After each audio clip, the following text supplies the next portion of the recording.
भगवान बाबा की असीम अनुकंपा से हम सभी नवरात्र का यह पर्व मना रहे थे और उसका समापन हम आज विजयादशमी से कर रहे हैं। ये शारदीय नवरात्र के बाद जो उसका समापन होता है वह विजयादशमी से होता है। इस संदर्भ में सर्वप्रथम मैं आप सभी को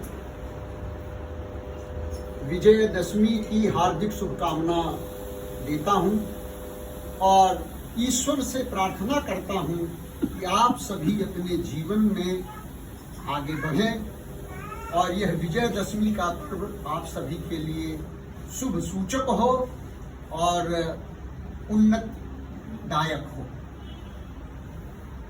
जैसा कि बताया गया है कि हमें कुछ इस संदर्भ में बात करना है, समझ में नहीं आता है कि कहाँ से शुरू करूं और कहाँ अंत करूं, लेकिन एक बात मेरे मन में आती है और वह हरदम है हमारे सौंदर्य राजन जी।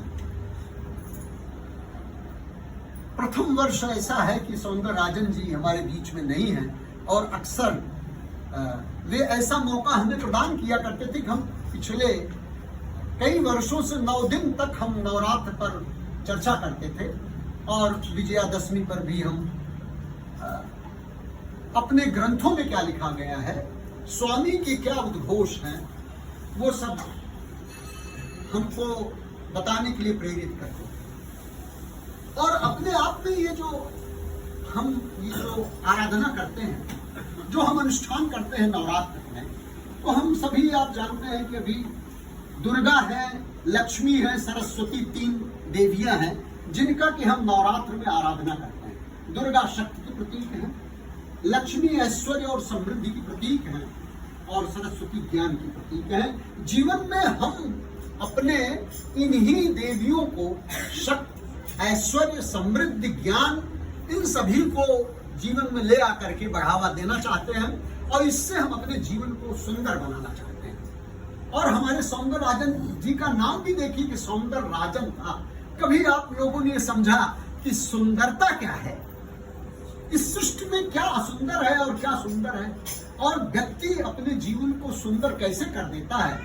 और यह पूर्व नियोजित भी रहता है कि कभी कोई व्यक्ति को सुंदर कह दिया गया और वह उस नाम पर खरा उतर करके अपने जीवन को सुंदर बना करके अपने जीवन की सार्थकता को प्रमाणित किया। तो अब आप समझिए कि ये विजयदशमी का पर्व भी हमारे जीवन में सुंदरता लाए, इसीलिए हम एक दूसरे को सारी शुभकामना देते रहते हैं। और वैसे स्वामी ने तो हर जगह इस बात को कहा है कि वास्तविक सुंदरता क्या है, जीवन में ईश्वर के प्रति आस्था रखना है सबसे महान सुंदरता है। लेकिन इसको कई माध्यम से हमारे शास्त्रों में, रामायण के माध्यम से, गीता के माध्यम से, भागवत के माध्यम से समझाया गया है और मैं थोड़ी सी उस पर आप लोगों का ध्यान आकर्षित करना चाहूंगा और वह रामचरितमानस के कुछ संदर्भों के माध्यम से मैं आपको बताना चाहूंगा कि वास्तव में सुंदरता क्या है।